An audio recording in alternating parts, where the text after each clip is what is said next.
അവരുടെ ഫ്രഷേഴ്സിന് 30 lakhs മുതൽ 60 lakhs per ആനമാണ് സാധാരണ അവർ ഓഫർ ചെയ്യുന്ന ഒരു പാക്കേജ്. ഒരു സ്റ്റുഡന്റ് എന്ന നിലയിൽ, ഒരു ഉദ്യോഗാർത്ഥി എന്ന നിലയിൽ, ഒരു ഇൻവെസ്റ്റർ എന്ന നിലയിൽ, ഒരു ഫൗണ്ടർ എന്ന നിലയിലൊക്കെ നിങ്ങൾക്ക് ഈ ഇൻഡസ്ട്രിയെ പറ്റി മനസ്സിലാക്കുന്നതിലൂടെ ഒരുപാട് പ്രയോജനങ്ങളുണ്ട്.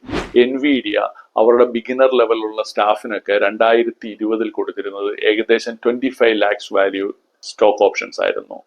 അത് 2024 ആയപ്പോഴത്തേക്കും 5.5 crores ഇന്ത്യൻ റുപ്പീസ് ആയിട്ട് അതിന്റെ വാല്യൂ അപ്രീഷിയേറ്റ് ആയി എന്നാണ് പറയപ്പെടുന്നത്.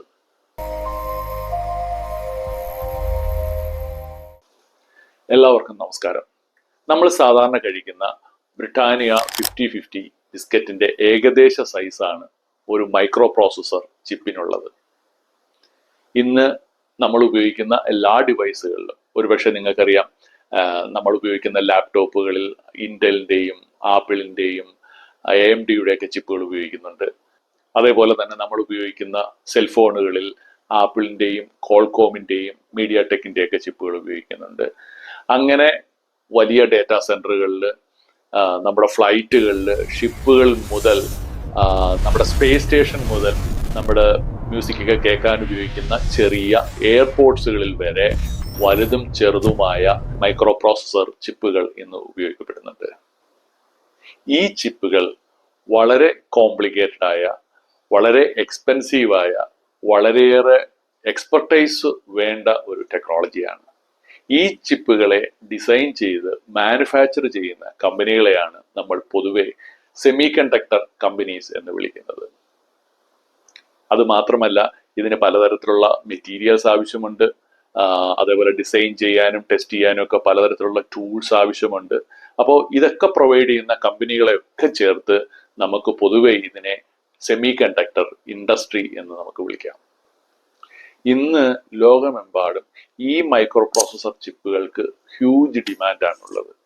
കാരണം ഇന്നത്തെ ഏറ്റവും മോഡേൺ ടെക്നോളജീസ് എന്ന് പറയുന്ന നമ്മുടെ ആർട്ടിഫിഷ്യൽ ഇന്റലിജൻസ് ആകട്ടെ, റോബോട്ടിക്സ് ആകട്ടെ, EVക്കാകട്ടെ, ഇതിനൊക്കെ ഹ്യൂജ് കമ്പ്യൂട്ടിംഗ് പവർ അല്ലെങ്കിൽ ഇന്റലിജൻസിന്റെ ആവശ്യമുണ്ട്. ഈ ഇന്റലിജൻസ് പ്രൊവൈഡ് ചെയ്യുന്ന അല്ലെങ്കിൽ കമ്പ്യൂട്ടിംഗ് പവർ പ്രൊവൈഡ് ചെയ്യുന്നത് ഈ മൈക്രോ പ്രോസസർ ചിപ്പുകളാണ്. അപ്പോൾ ഏറ്റവും അഡ്വാൻസ്ഡ് ആയിട്ടുള്ള ചിപ്പുകളുള്ള രാജ്യങ്ങളായിരിക്കും നാളെ ഏറ്റവും അഡ്വാൻസ്ഡ് ആയിട്ടുള്ള ടെക്നോളജിയും ഡെവലപ്പ് ചെയ്യാൻ പറ്റുന്നത്. അതുകൊണ്ടാണ് അമേരിക്കയും ചൈനയുമൊക്കെ ഏറ്റവും അഡ്വാൻസ്ഡ് ആയിട്ടുള്ള ചിപ്പുകളുടെ ഡിസൈനും ഡെവലപ്മെന്റുമായിട്ട് ബില്യൺസ് ഓഫ് ഡോളേഴ്സ് ഇന്ന് അവർ ഇൻവെസ്റ്റ് ചെയ്യുന്നത്. ഇന്ന് ഈ ഒരു ഇൻഡസ്ട്രിയെ ലോകം വിശേഷിപ്പിക്കുന്നത് ന്യൂ ഓയിൽ, ന്യൂ ഗോൾഡ് എന്നൊക്കെയാണ്. നമ്മുടെ പ്രധാനമന്ത്രി നരേന്ദ്രമോദിജി ഈ കഴിഞ്ഞ സെമിക്കോൺ ഇന്ത്യ ഈവന്റിൽ ഈ മൈക്രോ പ്രോസസർ ചിപ്പുകളെ വിശേഷിപ്പിച്ചത് ഡിജിറ്റൽ ഡയമണ്ട്സ് എന്നാണ്. ഇതിന്റെ സ്ട്രാറ്റജിക് ഇമ്പോർട്ടൻസ് മനസ്സിലാക്കിയിട്ടാണ് നമ്മുടെ ഇന്ത്യ ഗവൺമെന്റ് കഴിഞ്ഞ ബഡ്ജറ്റുകളിലൊക്കെ തൗസൻഡ്സ് ഓഫ് ക്രോസ് ഇതിനു വേണ്ടി അലോക്കേറ്റ് ചെയ്തിട്ടുള്ളത്. ഒരുപക്ഷെ നിങ്ങൾ കേട്ടിട്ടുണ്ടാവും, കഴിഞ്ഞ ബഡ്ജറ്റിൽ നമ്മൾ India semi conductor mission ISM 2.0 announce ചെയ്യുകയും അതിന്റെ ഭാഗമായിട്ട് ഏകദേശം 40,000 crores മേൽ ഇതിന്റെ ഇലക്ട്രോണിക്സ് കോമ്പോണൻസ് ഡെവലപ്മെന്റിനായിട്ടും സ്കിൽ ഡെവലപ്മെന്റിനായിട്ടും ഫാബുകളുടെ ഡെവലപ്മെന്റിനായിട്ടും ഒക്കെ നമ്മൾ മാറ്റിവെച്ചിട്ടുണ്ട്. അതേപോലെ നമ്മുടെ ടാറ്റയാകട്ടെ, അദാനി ആകട്ടെ, റിലയൻസ് ആകട്ടെ, ഇവരെല്ലാം തന്നെ വിദേശത്തുള്ള പല കമ്പനികളുമായിട്ട് ചേർന്ന് നമ്മുടെ ഇന്ത്യയുടെ പല ഭാഗങ്ങളിലായിട്ട് ഇതിന്റെ ഫാബുകളും മാനുഫാക്ചറിങ് കമ്പനികളും സ്റ്റാർട്ട് ചെയ്തിട്ടുണ്ട്. അപ്പോൾ ഒരുപക്ഷെ നിങ്ങളുടെ ചോദ്യം, ലോകം ഈ ഒരു ഇൻഡസ്ട്രിക്ക് അല്ലെങ്കിൽ ഈ ഒരു ടെക്നോളജിക്ക് ഇത്രത്തോളം പ്രാധാന്യം കൊടുക്കുമ്പോൾ ഒരു സാധാരണക്കാരൻ എന്ന നിലയിൽ എനിക്ക് ഈ ഒരു ഇൻഡസ്ട്രിയെ പറ്റി പഠിക്കുന്നതിലൂടെ, മനസ്സിലാക്കുന്നതിലൂടെ എന്ത് പ്രയോജനം എന്നായിരിക്കും. ഞാൻ പറയും, പല രീതിയിലുള്ള പ്രയോജനങ്ങളുണ്ട്.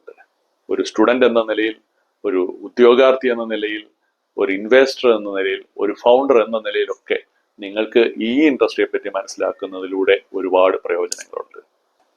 ഇനി ഈ കാര്യങ്ങളെ പറ്റിയൊക്കെ ആയിരിക്കും ഈ വീഡിയോയിൽ ഞാൻ ഷെയർ ചെയ്യാൻ പോകുന്നത്. അതിനു മുമ്പ് ഈ ഒരു ഇൻഡസ്ട്രിയെ പറ്റി സംസാരിക്കാനുള്ള എൻ്റെ ഒരു എലിജിബിലിറ്റിയെ പറ്റി പറയാം. കഴിഞ്ഞ 20 വർഷക്കാലം ഈ ഒരു സെമി കണ്ടക്ടർ ഫീൽഡിൽ വർക്ക് ചെയ്യാനുള്ള ഒരു ഭാഗ്യം എനിക്കുണ്ടായി. ഇപ്പോൾ മാർവൽ ടെക്നോളജി എന്ന് പറയുന്ന US ബേസ്ഡ് ആയിട്ടുള്ള ഒരു സെമി കണ്ടക്ടർ കമ്പനിയിൽ വർക്ക് ചെയ്തുകൊണ്ടിരിക്കുന്നു. ഇതിനു മുമ്പ് കാവ്യം നെറ്റ്വർക്ക്സ് എന്ന് പറയുന്ന ഒരു സെക്യൂരിറ്റി ചിപ്പുകളും 5G ചിപ്പുകളൊക്കെ നിർമ്മിച്ചിരുന്ന ഒരു സെമി കണ്ടക്ടർ കമ്പനിയിലാണ് വർക്ക് ചെയ്തുകൊണ്ടിരുന്നത്. അപ്പോൾ ഈ ഒരു കാലയളവിൽ ഈ ഒരു ഇൻഡസ്ട്രിയെ പറ്റി വളരെയേറെ മനസ്സിലാക്കുവാനും പഠിക്കുവാനും എക്സ്പീരിയൻസ് ചെയ്യാനൊക്കെ ഉള്ളൊരു ഭാഗ്യം എനിക്കുണ്ടായി. ഇത് വളരെ വേഗത്തിൽ വളർന്നുകൊണ്ടിരിക്കുന്ന വളരെ പ്രോമിസിംഗ് ആയിട്ടുള്ള ഒരു ഇൻഡസ്ട്രിയാണ്. അപ്പോൾ എനിക്ക് തോന്നി എന്തുകൊണ്ട് നമ്മുടെ മലയാളി കമ്മ്യൂണിറ്റിക്ക് മനസ്സിലാകുന്ന രീതിയിൽ കുറച്ച് വീഡിയോസ് ക്രിയേറ്റ് ചെയ്ത് ഈ ഒരു പ്ലാറ്റ്ഫോമിൽ പോസ്റ്റ് ചെയ്തുകൂടാ എന്ന് എനിക്ക് തോന്നി. അതിന്റെ ഭാഗമായിട്ട് ഇതെന്റെ ഫസ്റ്റ് വീഡിയോ ആണ്. ദയവായി നിങ്ങൾ ഇത് ലൈക്ക് ചെയ്യുക, ഷെയർ ചെയ്യുക, ഈ ചാനൽ സബ്സ്ക്രൈബ് ചെയ്യുക. അപ്പോൾ ഈ ഒരു ഇൻഡസ്ട്രിയെ പറ്റി വളരെയേറെ പ്രയോജനപ്പെടുന്ന വീഡിയോകൾ ഈ ഒരു പ്ലാറ്റ്ഫോമിൽ ഇനിയുള്ള ദിവസങ്ങളിൽ ഞാൻ ഷെയർ ചെയ്യുന്നതായിരിക്കും.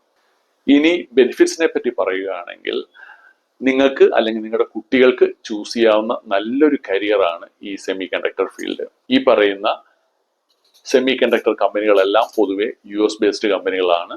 അവരുടെ ഡിസൈൻ ആൻഡ് ഡെവലപ്മെന്റ് സെന്റേഴ്സ് ആണ് നമുക്ക് ഇവിടെ ഇന്ത്യയിലുള്ളത്. ഈ കമ്പനികളൊക്കെ തന്നെ നല്ല സാലറി പാക്കേജും മറ്റ് ബെനിഫിറ്റ്സുകളൊക്കെയാണ് അവരുടെ എംപ്ലോയീസിന് ഓഫർ ചെയ്യുന്നത്. ഒരു കമ്പാരിസന് വേണ്ടി പറയുകയാണെങ്കിൽ നമ്മുടെ ടോപ്പ് സർവീസ് ബേസ്ഡ് കമ്പനികളൊക്കെ പൊതുവെ അവരുടെ ഫ്രഷേഴ്സിന് ഓഫർ ചെയ്യുന്ന ഒരു സാലറി പാക്കേജ് എന്ന് പറയുമ്പോൾ ഒരു 3.5 lakhs 4.5 lakhs പെർ ആനം എന്ന റേഞ്ചിലായിരിക്കും. ഈ ഒരു ബാൻഡിൽ തന്നെയായിരിക്കും അവരുടെ മെജോറിറ്റി ഫ്രഷേഴ്സും വരുന്നത്. എന്നാൽ ഈ സെമി കണ്ടക്ടർ കമ്പനികളൊക്കെ ഓഫർ ചെയ്യുന്ന ഒരു പാക്കേജ് എന്ന് പറയുമ്പോൾ അവരുടെ ഫ്രഷേഴ്സിന് 30 lakhs മുതൽ 60 lakhs പെർ ആനമാണ് സാധാരണ അവർ ഓഫർ ചെയ്യുന്ന ഒരു പാക്കേജ്. ഇത് ഞാൻ കുറച്ച് റീച്ച് കിട്ടാൻ വേണ്ടി ഹൈപ്പ് പറയുന്നതൊന്നുമല്ല. ഈ ഒരു ഇൻഡസ്ട്രിയെ പറ്റി നല്ല ധാരണ ഉള്ളത് കൊണ്ടാണ്. സംശയമുണ്ടെങ്കിൽ നിങ്ങൾക്ക് അറിയാവുന്ന ആരെങ്കിലും ഇതുപോലുള്ള ഏതെങ്കിലും ഒരു സെമി കണ്ടക്ടർ കമ്പനികളിൽ വർക്ക് ചെയ്യുന്നുണ്ടെങ്കിൽ ഞങ്ങൾക്ക് ചോദിക്കാവുന്നതേ ഉള്ളൂ. ഇനി ഈ പറയുന്ന ഒരു പാക്കേജിനെ ഞാൻ ഒരു സ്പ്ലിറ്റ് ചെയ്യുകയാണെങ്കിൽ ഏകദേശം ഒരു 50% ഓഫ് അവരുടെ സാലറി എന്ന് പറയുന്നത് അവരുടെ ബേസ് പേ ആണ്. ഒരു 5 to 10% അവർ ബോണസ് ആയിട്ട് വരും. റിമൈനിങ് 40% ഈ കമ്പനികൾ നൽകുന്ന അവരുടെ സ്റ്റോക്ക് ഓപ്ഷൻസ് ആണ്.